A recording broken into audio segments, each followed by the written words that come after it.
मैं बस इतना कहना चाहूँगा कि सहर होने को है कि असली कहानी अब शुरू होगी जब माहिद सहर को मिलेगा और कैसे वो दोनों अब आगे अपनी ज़िंदगी बिताते हैं।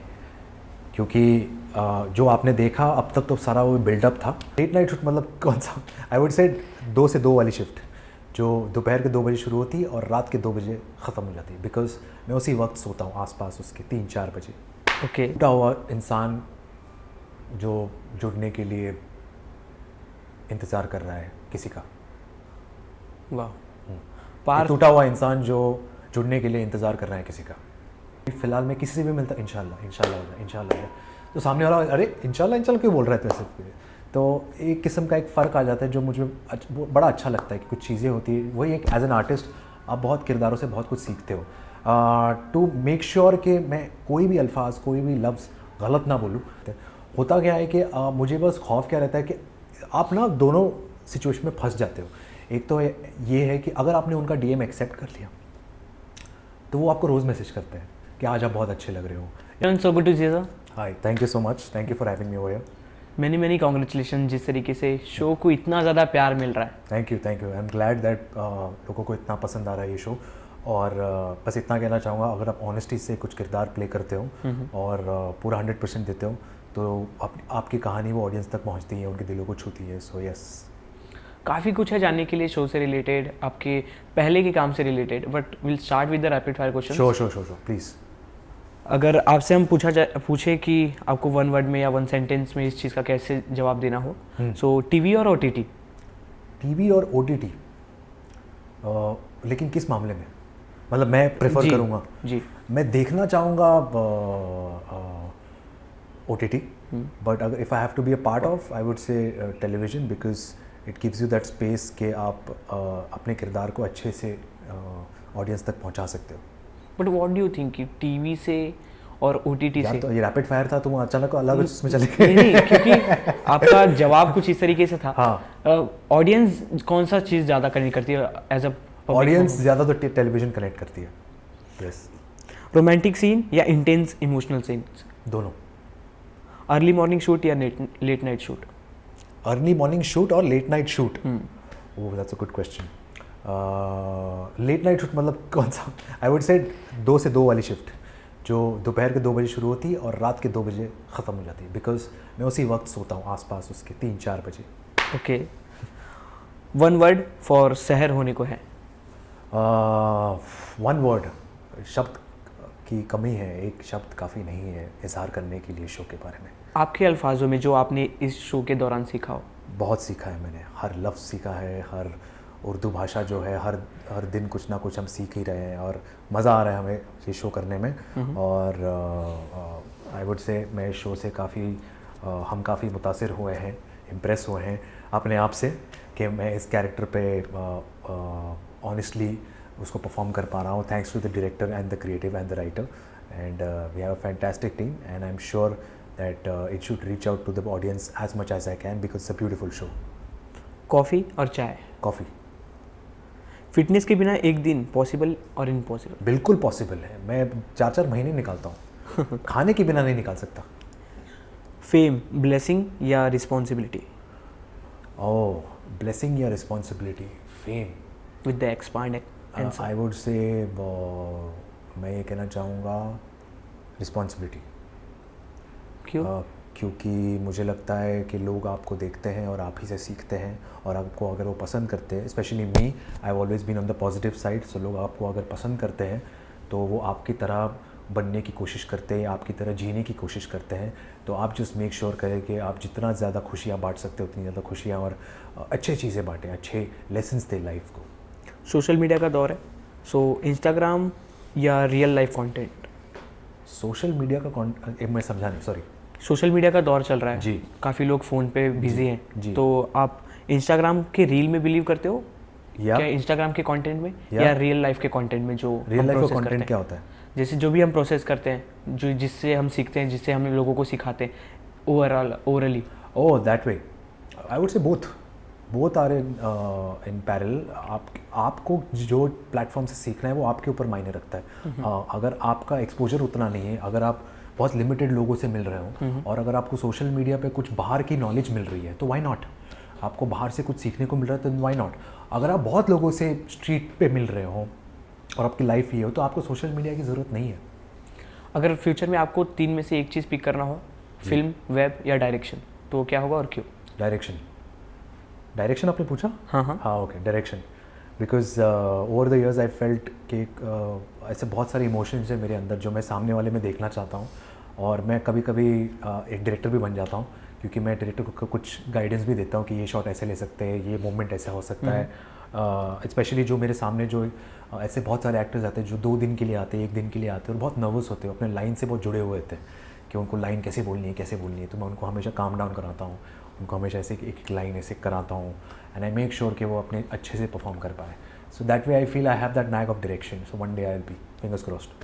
सो इसी के साथ आपके पास के काम को तो काफ़ी ज़्यादा पसंद किया गया, बट जी। अब जो आप करंट शो कर रहे हो उससे बहुत ज़्यादा पसंद कर रहे हैं, प्यार मिल रहा है, तो लोग कहीं ना कहीं ये भी कंफ्यूज है कि आपको पार्स बोले कि माहिद कहें। तो that is an achievement, I would से, वो एक For अचीवमेंट है फॉर एन एक्टर, एंड उससे ज़्यादा आपको क्या चाहिए कि लोग आपको आपके किरदार से जानते हो। तो इसलिए हम ये स्विच करते हैं, रैपिड फायर क्वेश्चन आपके शहर होने को रिलेटेड। अरे बाप रे हो गया। सो शहर, होप या स्ट्रगल? शहर, होप या स्ट्रगल? होप या स्ट्रगल? होप तो हमेशा ही रहेगी बिकॉज उम्मीद पे दुनिया कायम है, और स्ट्रगल भी हमेशा टेलीविजन में रहेगा बिकॉज स्ट्रगल के बिना कंटेंट नहीं निकलता, ड्रामा नहीं निकलता, और ड्रामा के बिना ऑडियंस शो नहीं देखेगी। बिल्कुल। आपका मेन कैरेक्टर जो है हार्ट, माहिद, हाँ जी माहिद, वो हार्ट से या माइंड से डिसाइड करता है? फ़िलहाल तो अभी माइंड से डिसाइड करता है, बिकॉज उसने जो पढ़ा है, उसने जो सीखा है बचपन से लेकर आज तक, उसकी जो नॉलेज हुई है, भले ही वो रिलीजियस बिलीव्स हो उसके, या उसकी जो अंडरस्टैंडिंग है अपने अल्लाह के साथ, तो उसके अकॉर्डिंग ही वो एक्ट करता है। धीरे धीरे उसकी ज़िंदगी में उसका जो इमोशनल कंटेंट था, जो अपने माँ को लेकर था, वो ऑब्वियसली उसे खो चुका है बचपन में, तो उसने अपने आप को बहुत बंद कर दिया है, कैद कर लिया है अपने आप को, कि किसी के साथ शेयर नहीं करता अपने इमोशन, वो क्या what he goes through. But अभी धीरे धीरे उसकी लाइफ में वो एक इंसान आ चुकी है जहाँ पर वो अपने आप को शेयर करने की कोशिश करता है। इस रोल ने आपको ज़्यादा स्ट्रॉन्ग बनाया या सेंसिटिव? सेंसिटिव, बिकॉज मुझे लगा कि ऐसे भी इमोशंस हो सकते हैं जिससे आप ज़रूरी नहीं है कि आपके लाइफ में ऐसे रियल मतलब ऐसे वाकई में हो। जैसे फॉर एग्जांपल उनकी माँ गुजर चुकी है माहिद की बचपन में, और उनके सामने वो सुसाइड हुआ। ज़रूरी नहीं है कि हम ये कभी अपने हमारी ज़िंदगी में खुदा ना खास्ता कभी विटनेस करें। तो मेरे लिए डिफ़िकल्ट था ऐसा कुछ सोचना भी, क्योंकि मैं अपने माँ के बहुत करीब हूँ एज़ पार्थ, और मैं कभी नहीं चाहता कि मैं ऐसा कुछ मेरी ज़िंदगी में कुछ देखूँ या सोचूँ। तो मेरे लिए वो इमोशन टच करना बहुत ज़रूरी था ऑनेस्टली। आपके शो का बिना नाम लिए अगर आपको एक वर्ड या एक सेंटेंस बोलना हो जो आपकी कहानी को या आपके कैरेक्टर को डिफाइन करे, तो वो क्या होगा? कहानी या कैरेक्टर दो अलग है? दोनों बोथ।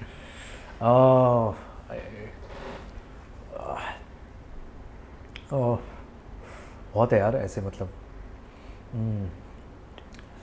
माहिद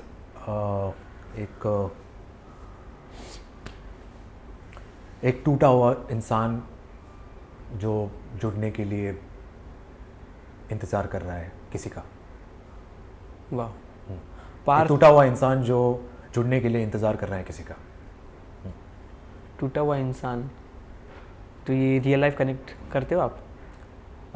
रियल लाइफ तो ऐसे ऑब्वियसली हम रियल लाइफ में we go through a lot ups and downs, तो हमेशा हमारी लाइफ में मैं ये नहीं कहना चाहूँगा सब खुश है, सब हैप्पी गो लकी है, बहुत कुछ अप्स एंड डाउन्स होते हैं, तो बहुत कुछ उतार चढ़ाव।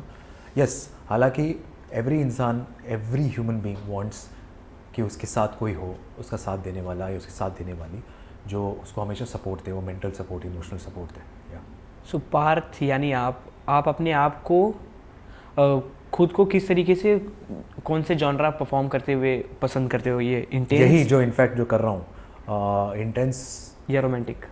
इंटेंस रोमांटिक मैं कहने वाला था इंटेंस रोमांटिक अपेरेंटली, मतलब जो इंटेंसिटी के साथ रोमांस ड्रिवन इमोशंस जो होते हैं, ऑफ कोर्स उसके जो इमोशनल सेंसिबल क्वेश्चंस होते हैं, फॉर एग्जांपल जो मेंटल अवेयरनेस को लेकर, माहिद को लेकर, जो उसका जो अटैचमेंट अपने मॉम को साथ, तो वो एक सॉर्ट ऑफ साइड निखर के आया है, and I feel I have loved that arc of that character. So yeah intensity with romance, packed with romance. ये सेगमेंट का लास्ट क्वेश्चन कि जी। ऐसा कोई कैरेक्टर जो आप दोबारा प्ले करना चाहते हो आपकी जर्नी का? Oh good question. ऐसा कोई किरदार जो मैं दोबारा प्ले करना चाहूँगा, आई वुड से नवाब फ्रॉम मैं हीरो बोल रहा हूँ, क्योंकि वो एक गैंगस्टर बेस्ड शो है और मुझे हमेशा लगता था गैंगस्टर बेस्ड शो हर इंसान को, स्पेशली लड़कों को, हम लोग को वो होता है ना कि थोड़ा सा एक कूल वाइब लगता है कि अरे मतलब थोड़ा सा रॉब झाड़ना या वो 90s का बकैती करना, 90s का अंडरवर्ल्ड भाषा, आप उनको इधर खड़े लाए तो उधर निकल रहे लाए, वो सब बातें करना, and also along with guns and watching everything with your eyes, your intensity. So that is the character I would love to play again. Wow, thank you for the great answers. Thank you. अब हम finally show की बात करते हैं। अरे बाप रे, तो आप किससे बात कर रहे थे फिर? ये आपके ओवरऑल एक्सपीरियंस शहर की तो बात कर रहा था तू। ये दूसरा सेगमेंट था ना।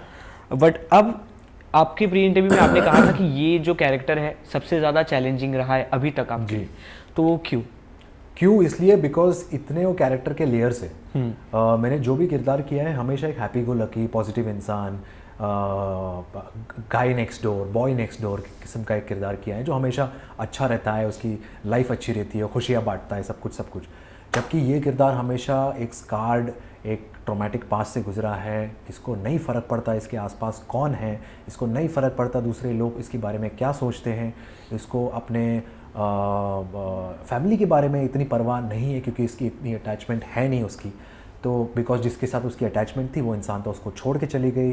तो बहुत लेयर्ड और इमोशनल हाई वाला इंसान है जहाँ पर अपने आप को वो बंद रखता है हमेशा दुनिया से, हमेशा अपने आप को दूर रखना चाहता है। तो और उसी के साथ साथ जब उसकी ज़िंदगी में वो लड़की आती है, कैसे अपने आप को धीरे धीरे, वो भी ऐसा भी नहीं कि एक ही एपिसोड में एक ही दिन में अपने आप को खोल दिया, धीरे धीरे करके वो एक एक कदम आगे बढ़ाता है फूक कर, तो वो बहुत अच्छा रोमांस निकल के आ रहा है, तो वो मुझे बहुत अच्छा लग रहा है। बट कहीं ना कहीं आपको 5 से 6 साल बाद डेली सोप टेलीविज़न पे देखा जा रहा है, जी। तो आपने ये भी कहा था कि आपको हाँ कमिटमेंट करने से काफ़ी डर लगता था कि कोई अच्छा प्रोजेक्ट मिलेगा मैं उसमें करूँगा नहीं करूँगा। सो इसमें ऐसा क्या आपको अट्रैक्ट किया और आपने क्या सोचा? द स्टोरी लाइन, एक तो स्टोरी लाइन, दूसरा कैरेक्टर जो है वो ट्रस्टवर्दी होना चाहिए कि आपको लगता है कि शुरू आपको, बहुत बार ऐसा होता है टेलीविज़न में कि बहुत लोग सुनाते कुछ और है और जब एग्जीक्यूट करने जाते हैं तो होता कुछ और है, और टीआरपी अगर आती है, नहीं चलती है या आती है, उसके बदौलत आपका कैरेक्टर बदलता भी रहता है। तो मैं ये चाहता नहीं था कि कुछ ऐसा हो जाए मेरे साथ जो मुझे ऐसा लगे कि अरे ये तो एक किस्म का धोखा हुआ। तो मुझे बहुत ज़रूरी था कि मैं ऐसे टीम के साथ वर्क करूं जिनके साथ मैं काम कर चुका हूं। तो ये जो क्रिएटिव डायरेक्टर है, जो वो कैसी एरिया के भी क्रिएटिव डायरेक्टर थी जिन्होंने इतना बड़ा शो हमारे लिए खड़ा किया 5 सीज़न 10 साल के बदौलत। तो I just wanted to make sure that I work with trustworthy people who have already work with them. बिल्कुल, इनके जो राइटर है जैसे आपने कहा कि कैसी है एरिया के, तो जैसे हम नए लोगों से मिलते हैं तो हमें कुछ समय लगता है जी, और बट आप इनके साथ शो कर चुके हो, काफ़ी अच्छा परफॉर्म कर चुके, तो उनके लिखावट पे दोबारा आपको एक्ट करना कितना ज़्यादा इजी हो गया था और क्या कम प्रिपरेशन लगा? कुछ इजी तो एक किस्म का मैं इतना ही कहना चाहूँगा कि मेरे अंदर ज़ीरो इनसिक्योरिटी थी कैरेक्टर को लेकर कि इसका आगे क्या होने वाला है, इसका फुटेज कितना दिखने वाला है, इसकी इमेज स्क्रीन पे कितनी दिखने वाली है। भले हालांकि अगर आप गौर फरमाएं तो आपने जब पहला ट्रेलर देखा होगा, टीज़र देखा होगा, उसमें हम नहीं थे, लेकिन मुझे ज़ीरो इनसिक्योरिटी थी बिकॉज मुझे पता है कि ये शो कहाँ जाएगा और जब एक बार मैं एंटर करूँगा ये शो किस तरफ मुड़ेगा। तो उतनी मेरे अंदर वो एश्योरेंस थी। क्योंकि मैं ऐसे इंसान के साथ जुड़ा हुआ था जिनके साथ मैं काम कर चुका था, तो मुझे वो पता है कि वो कैसे अपने कैरेक्टर्स को एक किस्म का एक प्लेटफॉर्म देती है, एक किस्म का एक लॉन्च करेगी और एक किस्म का उसको प्लेसमेंट इतनी ब्यूटीफुली करेगी कि लोगों को इतना पसंद आएगा कि आगे वो लोग प्यार में पड़ जाएंगे उस किरदार से। So I was sure about that. जिस तरीके का दौर है इस समय, लोग काफ़ी सेंसिटिव है रिलीजन को लेकर। जी, ये रिलीजियस बैकग्राउंड का शो है जी, और आपने स्टार्टिंग में ये भी कहा है कि अल्लाह के हम बंदे, जिस तरीके का आपका कैरेक्टर है, तो इस बात का कुछ डर रहता है, कुछ प्रेशर रहता है, कुछ मुंह से अलग ना निकल जाए, कुछ कंट्रोवर्सी ना बन जाए? बिल्कुल। किस तरीके की तैयारी आप करते हैं? नहीं, I just wanted to make sure कि ये जितनी ज़बान जितनी प्यारी है, जितनी भाषा हम जो उर्दू का इस्तेमाल करते हैं और इतनी प्यारी ज़बान है, और अभी आज़ान का समय चल रहा है, तो ये किस्म का एक फ़र्क आया है कि पहले हम इतना सुना नहीं करते थे, मुझे इतना फ़र्क नहीं पड़ता था, और अभी ऐसा लगता है कि अब जब भी मैं सुनता हूँ तो मुझे मेरा किरदार याद आता है, या मैं उसके ऊपर मैं तवज्जो देना शुरू कर देता हूँ, उसके ऊपर ध्यान देना शुरू कर देता हूँ कि अरे क्या बोल रहा है। बिकॉज़ ये मैंने कहा भी है अपने शो में, आज़ान पढ़ी है, आज़ान सुनाई है। तो ऐसी छोटी छोटी चीज़ें जो मुझे बहुत खूबसूरती अंदाज से मुझे पसंद आई है इस शो को लेकर, इस किरदार को लेकर। कुछ लफ्ज़ है, कुछ अल्फाज है जो मेरे अंदर हमेशा, मेरे जहन में हमेशा रहती है। अब फ़िलहाल अभी मैं कुछ भी, कोई भी चीज़, अगर कोई इंसान सामने वाला कुछ बोलता है, कुछ अच्छी चीज़ होने वाली हो या हो चुकी हो, मैं हमेशा इंशाल्लाह इंशाल्लाह बोलता हूँ। अपने आप निकल जाती है वो इंशाल्लाह। कहीं पर भी मैं जाता हूँ, अभी फ़िलहाल मैं किसी से भी मिलता, इंशाल्लाह इंशाल्लाह होगा, इंशाल्लाह होगा। तो सामने वाला, अरे इंशाल्लाह इंशाल्लाह क्यों बोल रहा है वैसे। तो एक किस्म का एक फ़र्क आ जाता है जो मुझे बड़ा अच्छा लगता है कि कुछ चीज़ें होती है। वही एक एज एन आर्टिस्ट आप बहुत किरदारों से बहुत कुछ सीखते हो। टू मेक श्योर कि मैं कोई भी अल्फाज, कोई भी लफ्ज़ गलत ना बोलूँ, इसके ऊपर हमने बड़ा गौर फरमाया है कि हम वी मेड श्योर कि हम उर्दू ठीक से पढ़ें, ठीक से सीखें, हमारी ज़बान काफ़ी साफ़ रहे। और ऑन द सेट एक उर्दू स्पेशलिस्ट हमने एक रखा भी है, जहाँ पर वो अगर कुछ खुदा ना खास्ता अगर हम कोई गलत शब्द बोल बैठे तो वो हमको ऑटो करेक्ट कर देता है, या आके उस टेक को सही कर देता है। तो हम कोशिश करते हैं कि जितनी क्लैरिटी के साथ ऑडियंस तक ये बात समझ में आए या बात पहुँचे, उतना ही अच्छा हो। जिस तरीके से हम ये नॉर्मल कॉन्वर्सेशन में आप उर्दू का इस्तेमाल कर रहे हो, हाँ, ऐसे आम तौर पे जब आप जा रहे हो कहीं, तो ऐसे किसी ने आपको और नोटिस कराया हो जो आपको लगा कि यार हाँ मैं ऐसा नहीं था बट कुछ अलग भाषा? बहुत बार हो। इनफैक्ट मतलब बदकिस्मती हमारी यही रही कि हमारी ज़्यादा लोगों से बातचीत हुई नहीं है इस वक्त, इस दौरान, क्योंकि हम शो में इतने मशरूफ़ थे कि देखो अपने आप आ जाता है, अपने आप ज़बान में वो सारे अल्फाज आ जाते हैं। लेकिन हाँ, जिससे भी मेरी बातचीत हुई है, कहीं ना कहीं जैसे कि मैंने कहा इंशाल्लाह, इस एक ऐसा लफ्ज़ है जो हमें बड़ा प्यारा लगता है सुनने को भी और बोलने को भी। और दूसरी चीज़, मुझे मसला, ये लफ्ज़ बड़ा प्यारा लगता है। कोई मसला नहीं है, हो जाएगा, या कोई प्रॉब्लम नहीं है, हो जाएगा। तो दूसरा मसला कहाँ से बोल बैठे तुम ये? मेरे दोस्त लोग पूछते हैं मुझसे, अरे ये क्या बोल रहा है तुम? तो ऐसे कुछ चुनिंदा शब्द है जो मुझे बड़े अच्छे लगते हैं सुनने में, बोलने में भी। आप एक्सपीरियंस एक्टर हो जी। ऋषिता का फर्स्ट शो है, हाँ, तो कुछ टिप्स आपने दी, ऑफ स्क्रीन कैसी बॉन्डिंग रहती है आपकी? अरे गुड कि आपने पूछा ऋषिता के बारे में। She is a very talented person and I would say that kudos to her, commendable to her that she is so hard working. उसने उसका नेचर ऐसा है कि शी इज़ वेरी, जैसे हमारे शो में हम जिक्र करते हैं, माहिर जिक्र करता है ये अल्लाह की गाय है, तो ये वाकई में ऐसी as real person, real life में भी वो ऐसी है। साफ़ दिल की है, नेक दिल की है, बड़े अच्छे से रहती है बहुत लोगों के साथ। और फर्स्ट शो है ना, तो अच्छे से टैंट्रम्स नहीं है, तो बिल्कुल ज़ीरो है, तो अच्छे से काम करती है वो। ब्यूटीफुली अपने कैरेक्टर को पोर्ट्रे किया है और कम्प्लीटली फोकस करती है, ट्रस्ट करती है अपने डायरेक्टर पे, जो कि करना भी चाहिए। और डायरेक्टर उसको प्रॉपर अच्छी तरीके से गाइड करता है, तो which is very fantastic to सी।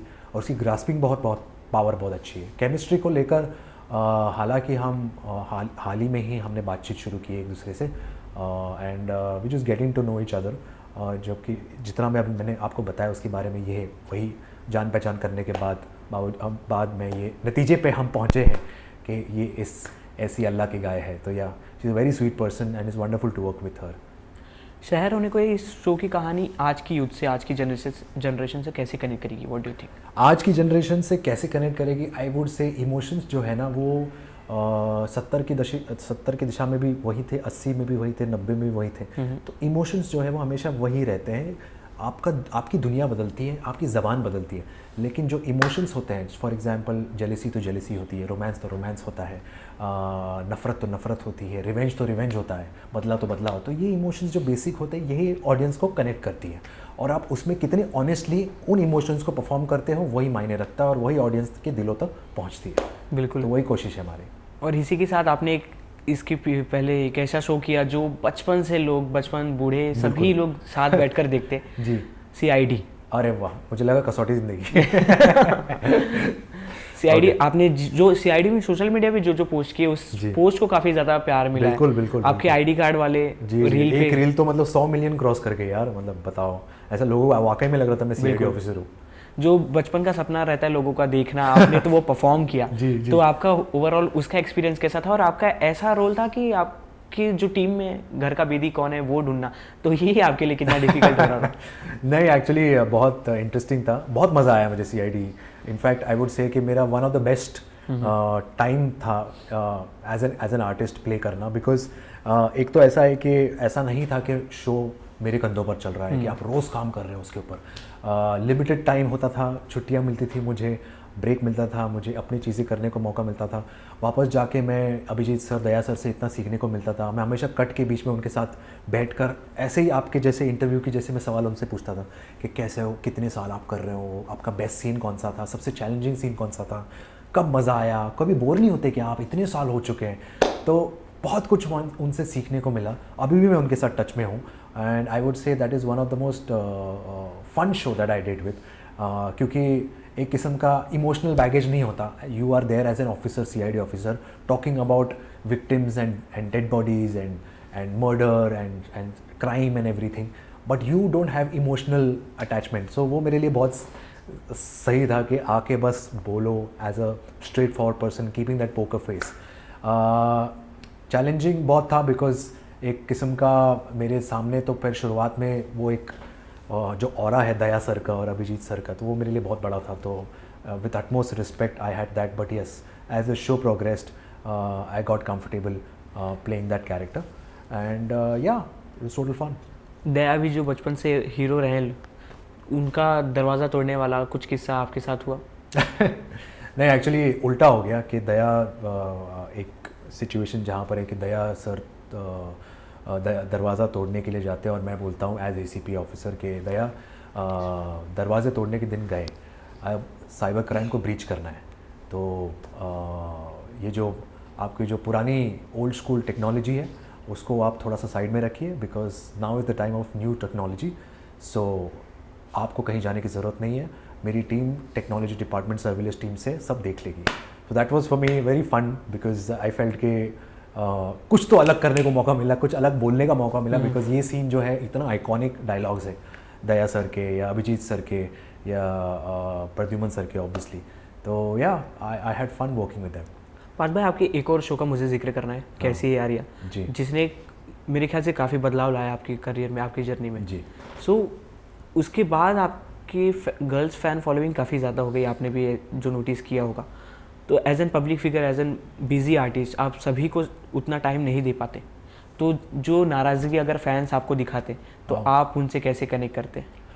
मैं ट्राई करता हूँ, मैं कोशिश करता हूँ कैसे ना कैसे अपने लाइव चैट के थ्रू या उनका उनके प्रोफाइल में जाकर वो पोस्ट को मैं लाइक करूँ या फिर कुछ कमेंट करूँ, thank you so much, it means a lot, because it actually means a lot यार। मतलब इतने एफर्ट्स वो उठाते हैं और इतनी कोशिश करते हैं। मेरा क्या है ना, DM कहीं ना कहीं लोग कुछ खफा हो जाते हैं क्योंकि मैं उनके DM का रिप्लाई नहीं करता या ऐसे कुछ करते हैं। होता क्या है कि मुझे बस खौफ क्या रहता है कि आप ना दोनों सिचुएशन में फंस जाते हो।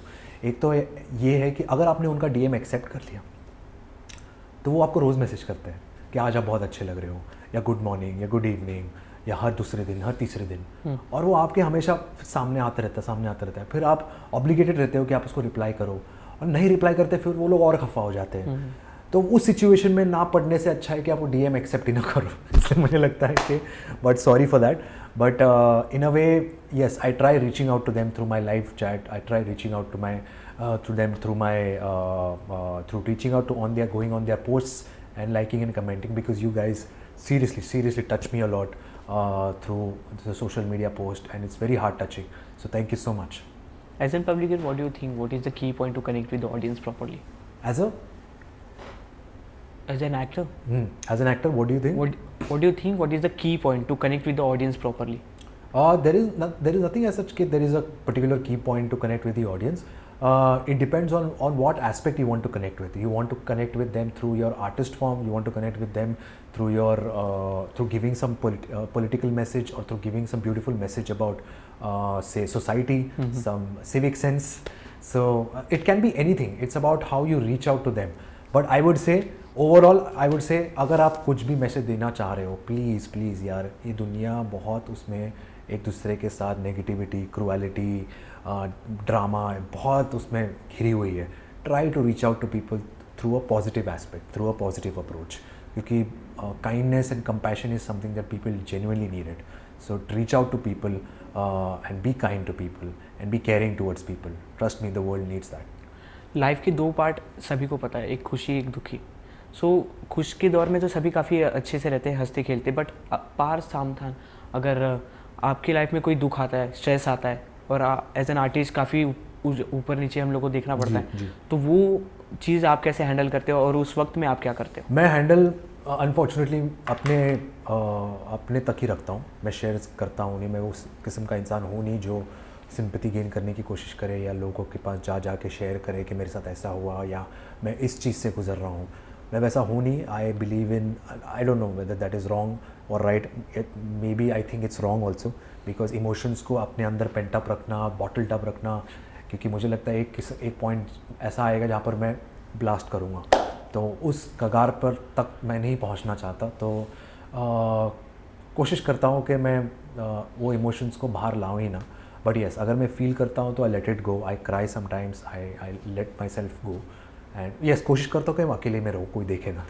बिल्कुल. लास्ट 2 क्वेश्चन, ये ऑडियंस के कमेंट क्वेश्चन से जी. कि कैसी आ रहे के बाद आपने लोगों को सिखाया कि प्यार क्या होता है, प्यार कैसे होता है, जी. बट पार्थ भाई को कैसा प्यार चाहिए और उनका लव? मैं बहुत ओल्ड स्कूल टाइप हूँ. मुझे लगता है कि फ़िलहाल अभी भी मैं बॉलीवुड स्टाइल कहानी, मेरी लव स्टोरी लिखी जाएगी जहाँ पर दो लोग मिलते हैं, जुड़ते हैं, दिलों से जुड़ते हैं, उनकी बातचीत जुड़ती हैं, वो उन्हें कनेक्ट करती हैं और अंदर ही अंदर आपको बहुत एक प्यारा फील होता है.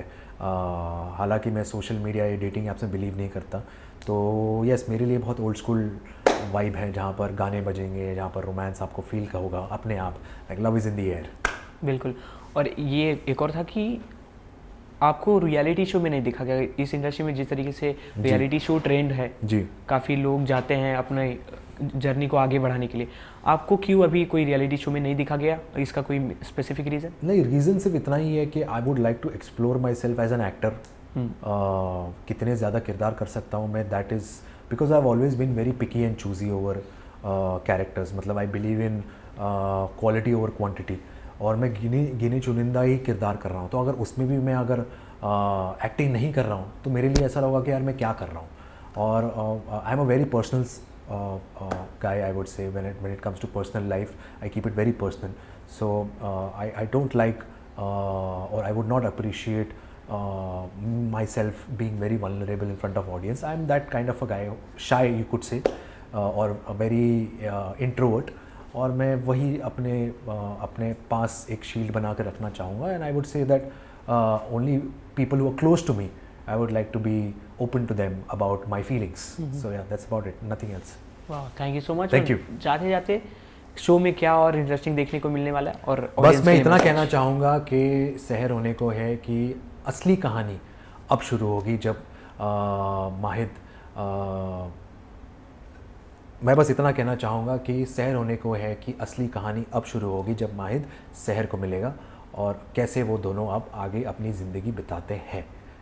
क्योंकि जो आपने देखा अब तक तो सारा वो बिल्डअप था, अब तक तो सारा निकाह तक बिल्डअप था, लेकिन निकाह के बाद वो जो कहानी है वही असली कहानी हमको सुनाई गई थी शो शुरू होने से पहले. सो यस, देखना ना भूलिए. सहर होने को है Monday to Friday 10 PM only on Cars.